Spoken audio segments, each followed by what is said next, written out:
Hey guys, so I'm back for another quick tip, and this one is the smallest tip in the world. It's so simple, but I wish somebody had told it to me earlier because it would have saved me a whole lot of time. If you ever find yourself doing the same thing again and again and again and again and again and again and again and again and again and again and again, okay, I think you get the idea. Basically, this video is all about setting the defaults in Ableton. This will save you so much time if you find yourself doing the same thing again and again, and it's so simple to learn.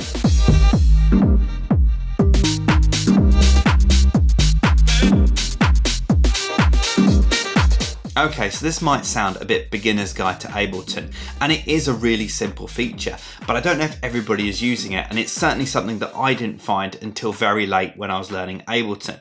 Now, if you find yourself creating audio tracks or MIDI tracks with the same settings every time, you'll be going in there, adjusting the volume, you might be adding, certain effects every single time.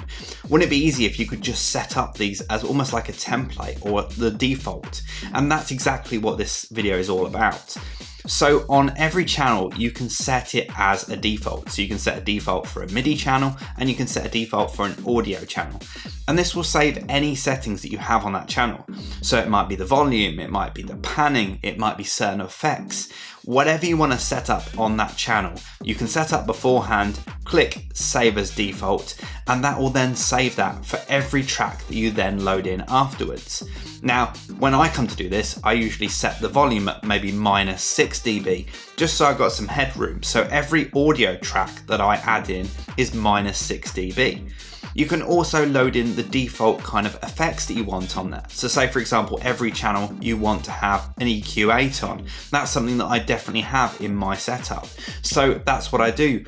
You can just load the effect onto the audio channel and again, just save it as the default, and that will then load up every time that you have an audio channel added to your project. And you can do exactly the same with MIDI channels as well. So say for example, I like to use the scale plugin quite a lot. Now you could add that to your MIDI channel and then you could save that as the default for every MIDI channel that you add. And of course, all the same settings work as they did for the audio channel for the MIDI channel. So again, you could set it for a certain volume or a certain panning. It's totally up to you, and every time you add a new track, these new settings will be added with it. And you can do exactly the same with any of the Ableton effects. So say for example, every time you load an EQ8 up, you want the same kind of settings on it. Well, you can do exactly the same. You just right click on the effect and save as the default preset. Now, when I come to use the EQ8, I might roll a bit of the bottom end off. Now, this is generally what I do with most tracks that I have within my project. Not all of them, but most of them. So what I do is I kind of set the EQ8 up how I want it, save as the default preset, and then every time I use it, it already starts from that preset. Now, for the occasional use where I don't actually want it like that, then obviously I can change it. But for most of the time, I like the EQ8 set up like this. So that's why I have it set as the default preset.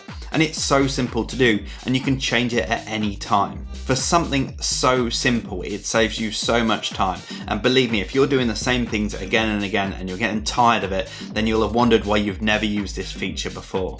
So I hope that's been useful to you. Remember to subscribe to my YouTube channel, like the video and share it and do all that social stuff. I'll see you again on the next quick tip.